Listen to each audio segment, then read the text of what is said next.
महोदय, हम सभी ने सुना है कि आप फोन्स यूज नहीं करते। ऐसे समय पर जब युवा पीढ़ी अपना सारा कोऑर्डिनेशन फोन से ही करती है, तो आप अपनी दिनचर्या बिना फोन्स के कैसे संभालते हैं? फोन का यूज नहीं करते हैं। हाँ, ये पता नहीं आपको ये कहाँ से सूचनाएं मिली है, लेकिन ये बात सही है कि मैं इंटरनेट का प्रयोग नहीं करता, फोन का भी प्रयोग नहीं करता, सिवाय कोई पारिवारिक बातें हो या कोई बहुत पर्सनल बातें हो। लेकिन थोड़ा बहुत तो करना पड़ता ही है। मुझे बहुत बाहर के देशों से इससे बात करनी पड़ती है, तो वो तो होता ही है। काम चल जाता है। और भी कई साधन होते हैं कम्युनिकेशन के, वही साधन नहीं है जो लोगों को पता है।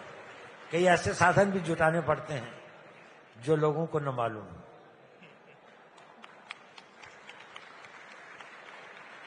Thank you sir. सर, कहा जाता है कि battles are rarely fought on fields alone.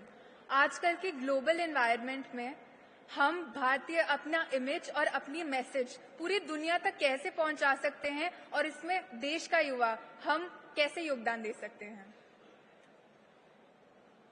देखिए, no message is more powerful than your performance. Biggest message is silently achieve करें। आप कुछ इनोवेशन करें, आप कोई नया सैटेलाइट बनाएं। आजकल बहुत सारे बच्चे बना रहे हैं, मैं इसलिए कह रहा हूं क्योंकि बहुत सारे स्टार्टअप्स आ रहे हैं।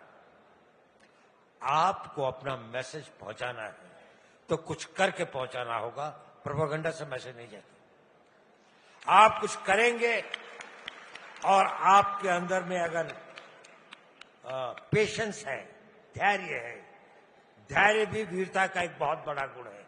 हर वीर आदमी बहुत धैर्यवान होता है, हर कायर जल्दबाजी में होता है।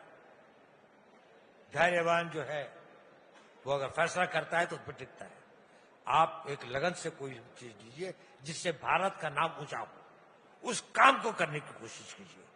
आप लोगों में से 5 आदमी नोबेल प्राइज लें, 10 आदमी आप लोगों में से कोशिश करें दुनिया के अंदर में सर्जरी के क्षेत्र में, कैंसर के फील्ड में, किसी फील्ड में, मेडिकल फील्ड के अंदर में एक बहुत आगे नाम कमाने का।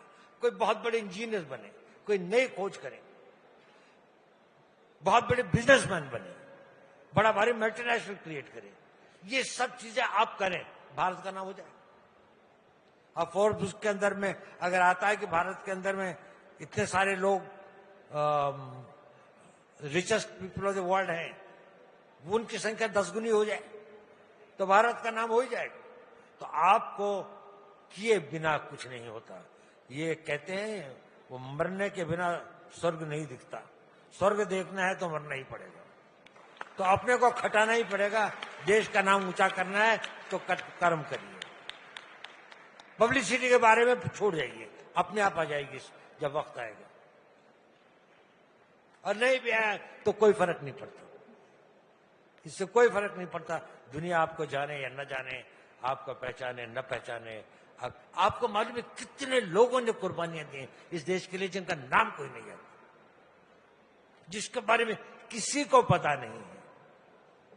देखिए, 11वीं शताब्दी से लेके कोई एक दिन ऐसा नहीं था जहां कोई न कोई अपनी कुर्बानी नहीं दे रहा था।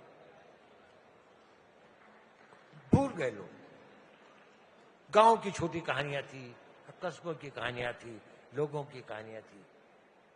उन्होंने अपने धर्म के लिए, अपनी आस्था के लिए अपनी अपनी कुर्बानियां दी।